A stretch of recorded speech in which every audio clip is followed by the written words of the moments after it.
Hey everyone, welcome to Broadband Deployment News. Residents in Los Altos Hills, California have been pretty creative as far as getting broadband to their homes, and their story highlights just how expensive and how difficult that can be. Be right back.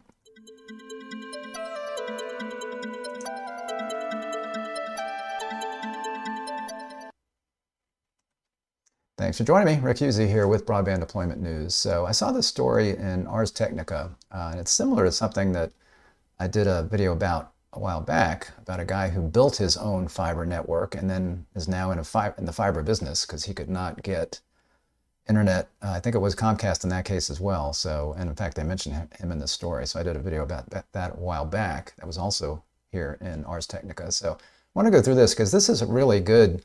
This really highlights, in addition to the other story, this highlights the difficulty of getting fiber to some areas and how expensive it is.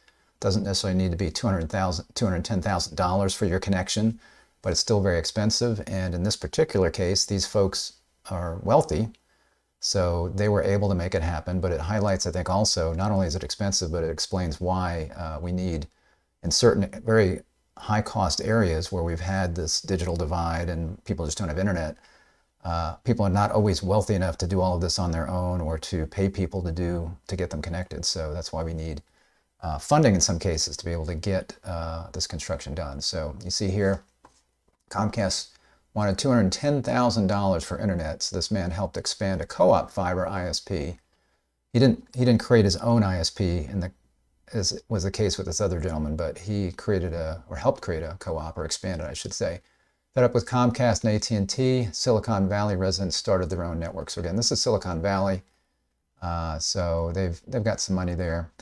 Sasha Zobrek lives in Los Altos, Hills, California, which he describes as a wealthy Silicon Valley town, in a house about 5 miles from Google's headquarters. But after moving in December 2019, Zobrek says he learned that Comcast never wired his house, despite previously telling him it could offer internet service at the address. So I guess it says before he bought the house, he called and said, "Hey, have you got internet there?" And they said, "Yeah, we've got internet there."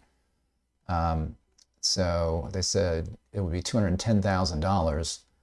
Zobrek recalled a Comcast agent telling him that previous residents of the house he was buying never signed up for service, and that we might need to add a drop from the pole to your house, but otherwise it's no big deal. Well, it was a big deal. Instead of it being no big deal, Zobrek said it took over a year to get Comcast to tell him how much it would charge for a line extension to his house. He eventually had to reach out to the Los Altos Hills town government to get a price quote from Comcast. The answer was $210,000. They wanted to pay $300 per foot to trench cable across about 700 feet. So this is a very difficult area to provide fiber. And we'll see here from what they wound up paying that it still was expensive, but it wasn't $210,000. Los Altos Hills requires underground installation in most cases. That was part of the problem, in that even though there were some utility poles, and the city ordinances require underground installation for utilities like that. This is the gentleman right there. He also proposed connecting to Comcast by running a line to a neighbor's property that had Comcast service, doing private trenching, and it was about 40 feet. However, Comcast doesn't allow that type of property-to-property connection. They say it's not, you don't always have the right kind of conduit. It's not generally reliable, so they would not go for that. Before getting fiber service, he and his wife, Stella, made do by tethering to a cell phone, which is what a lot of people have to do, is if they don't have a good broadband, but they do have mobile service that's, at least they can get connected at some kind of a decent speed, then they'll tether their basically the devices, their cell phone is like a wireless access point. Comcast blames complicated construction. Comcast told Ars there were several complications in serving his house. Those included the town's requirement for underground construction, the presence of diamond rock asphalt that necessitates special equipment to cut through, and the need to restore a recently paved road after installing the cable. Comcast described this as a very heavy asphalt grade that, through time and sedimentary processes, forms a diamond-type rock which requires a special bore tip or diamond blade to successfully penetrate through, especially at a depth of at least 24 inches. Comcast said this type of asphalt is often used on highways for a harder compaction, durability, and integrity. So apparently they have really good asphalt there, but that's not always a good thing if you want broadband service. Comcast also said it doesn't make a profit on the construction fees charged to residents who request line extensions. That seems unlikely with $210,000. It's either that or they're saying, well, here's everything we got to do, and they're making sure they cover their costs. And they didn't really look that hard at it. They didn't really go down to the nuts and bolts of what it would take to make it happen. So that would be my guess, is that somebody just on a piece of paper said, okay, we got this asphalt, we've got a drill, we need diamond blades or boring or bits, those kinds of things. And yeah, $210,000. Getting involved in community ISP. So though most of his immediate neighbors had Comcast service, other nearby roads weren't wired up, and Brozek spearheaded a fiber expansion. So there's a street on the other side of my house that I don't live on, but butts up against my property. All the folks who live on that road and adjacent road were stuck basically with no broadband at all. This other street, a private road, was getting repaved. So he saw an opportunity to bury fiber conduits during the repaving and reached out to residents. I was like, hey guys, I have this proposal. Why don't we bury some conduit in a few key locations? And in parallel, reach out to this little fiber co-op that's forming in town and see if they can hook us up into their network. The plan worked, and he got his fiber service connected in January of 2021. The expansion brought fiber past 22 homes, and the people in about 17 of those signed up for service, he said. So you're probably thinking, well, if they could pass 22 homes, why did only 17 people sign up? Of course, not everybody wants broadband, but why the other 3 didn't sign up? Well, and here you see some of the construction going on. So everyone hooked up during the expansion paid about $12,000 up front. So that's why. So this is still not a cheap endeavor, and this is a wealthy area, so the people here can afford this. And members are now paying a service fee of $155 a month. So again, this kind of highlights the challenges for a extremely high cost or a high cost area, in that it's very expensive to get it deployed, and then if you don't have that many homes, it's very expensive to operate it. It's $155 a month. Construction costs for burying conduit and fiber ended up being about $50 a foot.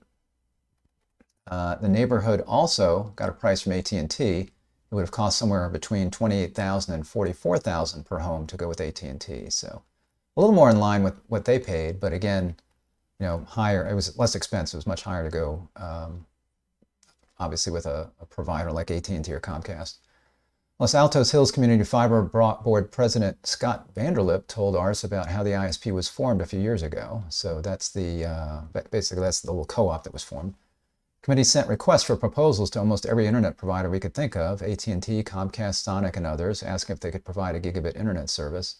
The group got a response from Next Level Networks. They said, we can build you a localized, community-owned and operated fiber optic network that we're willing to work with you. Next Level Networks takes care of network management, hiring of construction crews to install fiber, and part of the monthly service cost goes to paying for that monthly support. So I'm assuming that's not just help desk for end users who are like, hey, how do I do this or that? I'm assuming that support is also keeping the fiber in place. But there's not that much involved in maintenance, but making sure that the fiber is maintained. If there's a fiber cut, making sure that gets corrected, that kind of thing. The first few homes to get service were connected in April 2019. Once the community has sufficient participation, we take care of the rest. This is next level that's talking. Finalizing the network design, securing permits, and providing construction oversight. After construction is completed, Next Level professionally manages the network's operations on behalf of the community. The network design is open access. So they are allowing, if any ISP wants to come right along that service, they allow them to use that fiber. So that provides at least one provider and maybe multiple that you can then choose from. LAHCF, that's the co-op, has about 4.5 miles of fiber installed in Los Altos Hills so far, and construction work for another 2 miles of fiber just started a couple of weeks ago. Jay Snable, a LAHCF user who helped organize an expansion in his neighborhood, told ours that he really appreciated the community approach, owning the infrastructure ourselves and being able to choose different service providers if we're not satisfied.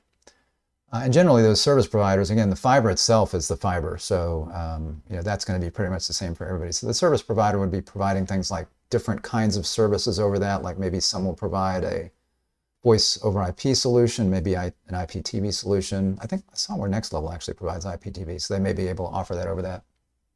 Or possibly higher speeds depending on how they configure the network, although in this case it sounds like everybody's getting a gig, and some can get 10 gig depending on the equipment they have. Snable previously used AT&T fiber to the node service, which was resold by Sonic. So Sonic was reselling AT&T there. It was actually AT&T Uverse.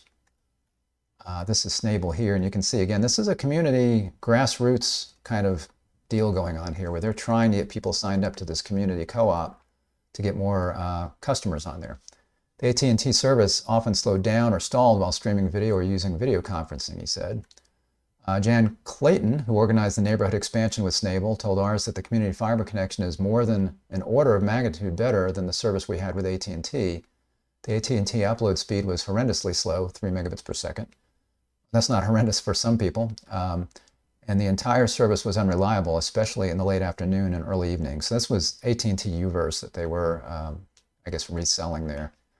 The LAHCF model is quite different from another resident-built ISP we've written about a couple of times. This is the guy I was talking about that I did a video about a while ago. Michigan resident Jared Mock built his own ISP after being unable to get good broadband service from AT&T or Comcast, and is now expanding to hundreds of homes with government funding.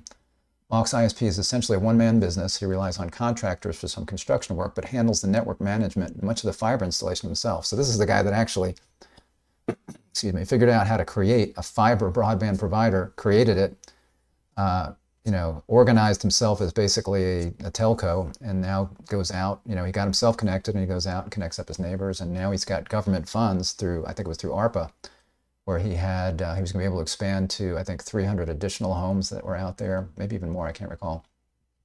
So they're expecting this to expand as well. About 50 households are subscribed to the co-op. With recent expansions, the network is installed on streets that can access potentially hundreds of homes, so the capacity is built up to really serve a lot more homes, he said. He said he expects the ISP to have 300 subscribers within a year. There are enough people with enough money, and that's important. That's kind of a key thing here. There are enough people with enough money who are unhappy enough with even functional Comcast service that we are seeing enough demand to expand into areas where we are competing head-on. Cruise recently extended the network another 1.5 miles up the street next to me, mostly because there was a very wealthy CEO who is also fed up with Comcast, who's paying for that network extension and allowing people along the way to join in. Zobruk said he couldn't reveal the CEO's identity. So that's really interesting that there's one very wealthy person who's like, yeah, bring it to my house, and anybody in between, now maybe that will defray some of the costs for them. Zabrozik said the $155 monthly fee is higher than he'd like. I could see why, but on the bright side, I have really good service now, whereas by contrast, I would have paid Comcast $210,000 and then $90 a month fee, and I don't think I'm going to live long enough to make up that difference. This other guy, Vanderlip, also got a high quote from Comcast. You see some of the guys here. So these are guys, from, I think, from NextLink. Yeah, here's the president, Scott Vanderlip. Let's see, Brad Horick, Next Level CEO. Next Level Networks, and so yeah, here's some NetLinks guys, and this is Vanderlip here. I can see it on the pole. Basically, it's about 3 poles away from me is a Comcast connection, but Comcast told them about 5 or 6 years ago they'd have to pay $17,000 for a connection. So they're saying the monthly fee should drop. So again, this kind of highlights the challenge. So you can pay all of this money, whether the residents are paying it here because they're wealthy, or either ISP decides to do it and they're just going to foot the bill, or you get some government funding to help defray that. It's fairly expensive to operate when you don't have many customers, because you've got to have a certain number of customers to help repay that investment, but then also the maintenance of this network where you have very few customers, it's expensive. So says to access the network, most residents pay $5,000 to $10,000 up front now, depending on how much work is needed to wire up the home. The monthly service fee of $155 provides download and upload speeds of as high as 10 gig.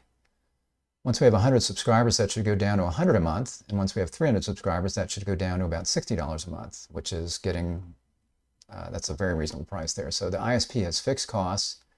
There's no profit here. So here again, you're seeing what a challenge this is, because this is a co-op where they're not making a profit. This is a not-for-profit entity that's still having to charge $5,000 to $10,000 upfront and $155 a month just to cover their costs. So again, you can see the challenge and why we do need government funding in some areas, because not everybody can pony up that kind of money to get broadband to their home. While the network's connection is 10 gig, the default in-home equipment provided each subscriber tops out at 1 gig. Residents have the option to connect to our network at 10 gig capacity for the same monthly service price, but must provide their own on-premise equipment, according to a technical FAQ. So I'm surprised they're not charging more for that, but I guess they tell folks, hey, if you want to get this particular kind of router, which is probably more expensive, then we'll let you connect to 10 gig. So they're going to be using more of the service, of the bandwidth, but they're not paying more, which is surprising. They may change that at some point, depending on how many people do that and how much they stream. Although, it's really hard. 1 gig, 10 gig, there's only so much you can use, so it might not make that much of a difference to get 10 gig, depending on what they're doing. Most people, it's not going to make a difference. They have these things called fiber islands, so they can't necessarily connect every neighborhood up to their fiber backbone, so to speak, or their fiber network. So they have these fiber islands. The houses in each fiber island neighborhoods are connected on a high-speed fiber optic network, but the backhaul component temporarily until they get a true fiber connection to that neighborhood is actually done with point-to-point 10 gig radios. So they're still getting a 10 gig connection. So basically sounds like they go lay fiber in a neighborhood, but they can't connect that up to the other fiber infrastructure. So they do a 10 gig radio shot to get that done. They're saying the radio links aren't the problem, it's power. So this is California, which does suffer from some unfortunately, local government issues and power issues there. So honestly, that point-to-point radio has been completely fine. The thing most important to us for reliability would be power. I don't know how familiar you are with our power utilities, but they're not the most robust. They're just not very good at actually keeping the power on. In fact, they have to do brownouts at some times and just say, hey, we're just going to cut off the power. The co-op ISP also needs upgrades in its own power backup. So they've got some backups that will keep them going for a couple of hours, and they've upgraded some of that, but they still would like to do better on those power upgrades. That's what I was going to talk about here. So anyway, I think that's a very, again, interesting story and really highlights the issues that we have here with getting fiber or getting any kind of quality broadband to some of these really hard to reach places. They're very, very high cost. So unless you're wealthy and can afford to pay $10,000, $12,000, probably not $210,000 unless you're stupid, you're going to have issues getting this broadband there. So here you see this is the co-op, Los Altos Hills Community Fiber, and they've got a web page up here for people that want it. I wanted to look at the area to see what that looked like. So this is Los Altos Hills, and you can see this is kind of this little defined area. And I looked at, look at the satellite, and you can see there's quite a lot of development in this area. You can see all these. I'll zoom in just for a second here. So you can see lots of homes. So lots of potential customers here. The issue again is the cost of getting the service there. If you look at the terrain, you can see lots of mountainous areas. Even though you've got streets running in some of these areas, you've got hills and mountains, and that's, I think, part of the problem. Again, they don't allow any above ground utilities, it sounds like, so it's all got to be underground. So that presents a problem. And you can see here, this is kind of an area there that you can see. So you got some homes, but there's also homes up on these mountains. Here's one. This is pretty neat, this home. So in fact, I'm gonna show you something else here about this home. So you can see, I was wondering about this pool, because it looks like I was wondering if this was one of these pools where you've got like a glass wall that looks out over a sheer cliff, where if that glass ever broke, you'd like fall 1,000 feet or more. So I looked up that house. So this is it. So again, it's nice. This is the kind of this is the kind of people who, maybe this is the CEO who decided to, I don't know that, but this is the kind of homes that they have here. So you can see it is not a glass wall or a sheer drop. So at least you've got this area here of grass, and very nice home. You can see would be very wealthy. Basketball court. That's the front. And some nice views in this home. You can see right there. So this is the kind of clientele that the co-op is serving right there. Very nice. So this is Next Level Network. So this is the company that I think these guys are going to do very well, because they've got an interesting business model, bringing fiber, and they're doing open access. So there's no reason they need to restrict themselves to just these really, really high cost areas. They could expand out. I think they're probably a small company now, but you can see what they're doing here with these open access networks. So they build and manage the last mile fiber networks. They provide the middle mile backhaul. So that's important. You can provide a fiber network, but if you don't have backhaul, then you wind up having to do something, like radio, like in these smaller islands, they have these radio connections, but you really need fiber backhaul to connect up the main network. Then they get you obviously connected to the internet. So they do all of that. They maintain it. If there's a fiber cut, they would go out and deal with it. If there's some kind of an issue, like a laser goes out, or they start having issues on the OLTs or the ONTs, they would go take care of that kind of stuff. And then they've got some ISPs that I guess ride that fiber and then provide that service to local residents there. So very interesting, and again, highlights the expense, but also highlights the fact that not everybody can afford to do that. So that's why we do need broadband funds in lots of these areas that are like this, that are high cost. Now, not every area is like this. As I was talking about yesterday, I was looking at some analysis from the American, ACA Connects, and from Cartesian that they did, where they looked at, and if you didn't see that, check that out. They looked at every single state, they looked at nationally, and then every single state, trying to determine how much or how far broadband or the BEAD funds would go, the Broadband Equity Access and Deployment Funds in the Infrastructure Act, how far it would go in each state and nationally. And their analysis says they can reach, basically you can reach every single home with that money. And I agree with that because of all of the construction that's going on, situations like this that they're doing in Los Altos Hills, ARPA funds, USDA funds, RDOF funds, and all of this money is coming later. I think we will have enough money in BEAD to be able to cover everywhere. And their analysis was looking at, they had some analysis in there of how expensive it was and how many areas. And, in most cases, these extremely high cost areas seem to be about maybe 10% or less of an area that's unserved or underserved. So the vast majority of them, the cost to maybe pass that home is like $2,000, $5,000, sometimes getting up to the kind of $10,000 range that you were seeing here. Although in this case, again, that $10,000, whatever, $10,000 to $12,000, that again is cost. That's not, that's not a service provider that's coming in and doing that also wants to make somewhat of a profit on that. So I think these really high cost areas, these are few and far between, but still everybody needs to get access to this. And if you're not wealthy, we need to be able to handle those, as well as the areas that are going to be still too expensive for a private operator to want to do business there. So these areas, even if it's just $2,000, $3,000 per home passed, if there's not a lot of customers there, they need some incentive to be able to build out that network and to be able to build a business so that they can then get payback on that. So looks like we're looking good. I think the BEAD funds are going to be enough for everyone. We'll find out more when the FCC maps come out, but by the time they come out next spring, there will be a lot more broadband in the ground and a lot more in the air as far as 5G service, where people can get 5G well over the 100 by 20 as well. So thanks for joining me. If this was interesting, please give me a like on the video, if you would, on YouTube. Click the subscribe button on YouTube and click the little bell to be notified when I'm live, and you will get a notification in your browser or on your device that I'm streaming at that time. So thanks a lot. I will see you next time for Broadband Deployment News. Take care.